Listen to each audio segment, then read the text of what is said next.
इसका passive voice बनाना है does he help him.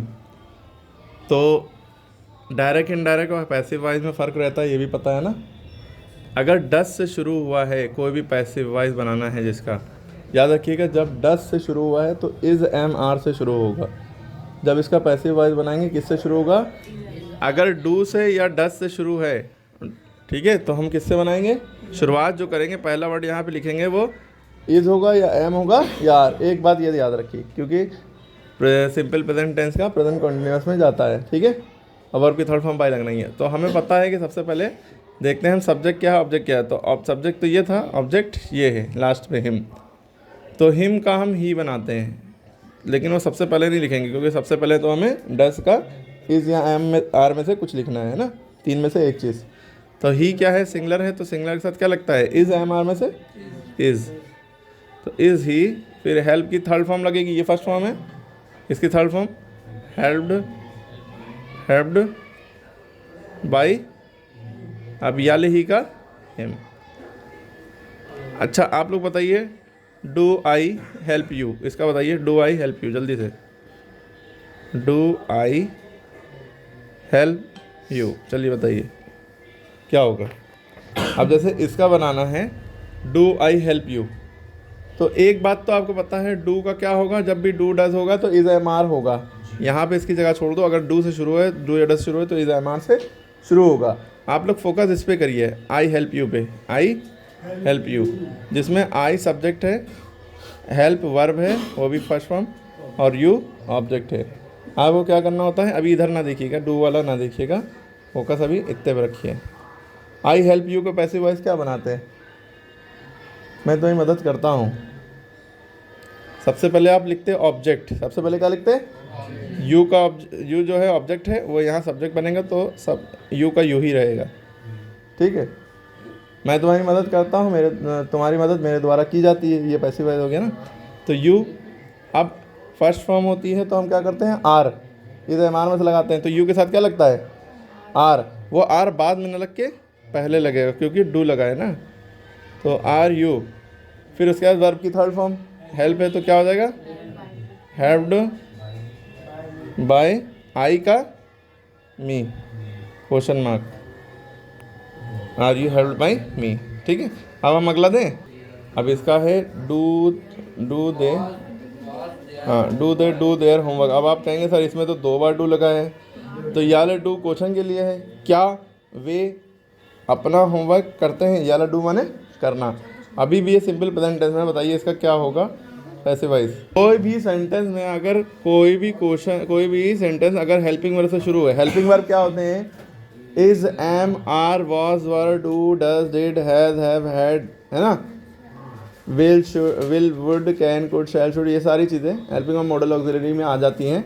इनसे ये पहला वर्ड अगर इनमें से कुछ है, is, am, are, was, were, do, does, did, has, have, had में से, तो इसका मतलब होता है क्या। अब आप कहेंगे सर व्हाट माने क्या होता है? इंग्लिश तो व्हाट माने क्या होता है, लेकिन जब हेल्पिंग वर्ब से शुरू है, अब वो याला क्या होता है? क्या तुम पढ़ते हो? क्या तुम स्कूल जाते हो? क्या तुम नहा रहे हो? क्या तुम जो है रो रहे हो? क्या तुम दिल्ली जा चुके हो? समझ में आ रही बात? याला क्या होता है, जिसमें हम यस और नो में आंसर देते हैं। एक वो जो व्हाट वाला क्या होता है, उसका मतलब वो क्या करता है ना, वो क्या करता है, वो क्या पहनता है। अब उसका आंसर यस नो में नहीं होगा। हमने क्या, वो क्या पहनता है, तुम कहोगे यस। हमने कहा वो क्या करता है, तुम कहोगे नो। ये आंसर तो होगा नहीं। वो क्या पहनता है, कपड़े पहनता है। वो क्या करता है, जॉब करता है। यस नो में आंसर नहीं है, लेकिन इन सब के आंसर यस नो में होता है जो हेल्पिंग वर्ब से शुरू होते हैं। Do, does, did, has, have, had, ठीक है। क्या वे अपना होमवर्क करते हैं?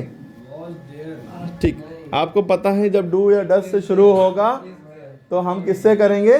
इज, एम, आर में से। आपने जगह खाली छोड़ दी, यहाँ पे या तो इज बनाएंगे या एम या आर। आपको एक बात क्लियर है। अब आप इस इतना हिस्से में नहीं, इतने हिस्से में फोकस करिए। दे डू देयर होम, वे अपना काम होमवर्क करते हैं, ठीक। तो ये सब्जेक्ट है, ये वर्ब है, और ये पूरा ऑब्जेक्ट है, देयर होमवर्क। तो हम ये ऑब्जेक्ट को सबसे पहले उठाएंगे, देयर, THEIR, देयर, HW। अब आपने देखा कि डू या डज है, ठीक है, तो ये वर्ब है यहाँ पे, वर्ब की फर्स्ट फॉर्म। तो वर्ब की थर्ड फॉर्म होता है ना लेकिन देयर होमवर्क के बाद हम क्या लगाएंगे, इज एम आर में से एक चीज़ लगाते हैं। लेकिन हमने देखा कुछ शुरू है तो is am are do does से शुरू है तो इज एम आर पहले लगाएंगे। तो देयर है प्लूरल, तो प्लूरल के साथ लगता है आर। आपको पता है वी यू दे इन सब के साथ आर लगता है, वी यू दे इन सब के साथ आर लगता है, ठीक है। वी यू दे देयर ये सब के साथ आर लगेगा, आर देयर होमवर्क।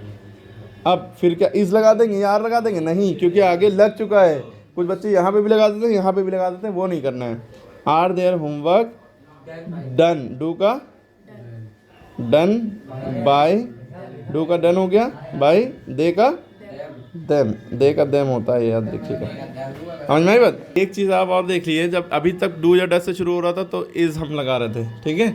अगर यहाँ डिड से शुरू हो रहा होता, किससे शुरू हो रहा था, डिड ही हेल्प हिम, तब यहाँ पे वॉज लगता, वॉज या वर। अब क्योंकि वॉज ही सिंगलर है तो इसलिए वॉज लगा। अगर यहाँ पे प्लूरल होता, मान लिया वाला क्वेश्चन, तो यहाँ पे WERE वर लग जाता। अगर यहाँ पे डिड से शुरू होता है, did they do their homework, तो वर WERE वर, बहुत से लोग इसको वेयर पढ़ते हैं, WHERE वेयर होता है, वेयर में कहाँ WERE वर माने थे, were there homework done by them. अब एक चीज़ और, ये सारे सेंटेंस वॉज लगा कर लिएगा याले में भी। अब यहाँ पे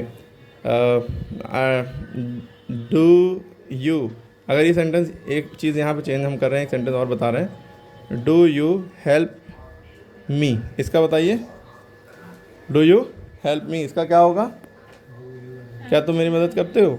अब देखिए सबसे पहले डू का तो इज एम आर के लिए जगह छोड़ दिए, क्या लगेगा वो बाद में पता चलेगा जब हम इसको देखते हैं। मी का जब सब्जेक्ट बनता है तो आई बनता है, ठीक है। मी का जब सब्जेक्ट बनता है तो आई के साथ सिर्फ एम लगता है, एम और आई एक साथ लगते हैं और किसी के साथ नहीं लगता है। इस एम आर में से अगर कुछ लगाना है आई के साथ तो एम लगेगा, am I help by you का यू, ठीक है। अब मुद्दा यहाँ डिड वाला समझ में आ गया, इज एम आर वाला समझ में आ गया। अब मान लिए यहाँ पे इज ही, इज से शुरू होता है, इज ही हेल्पिंग यू, क्या वो तुम्हारी मदद कर रहा है, तो क्या होगा, इज एम आर अगर लिखा है तो इज एम आर ही रहेगा, क्या रहेगा।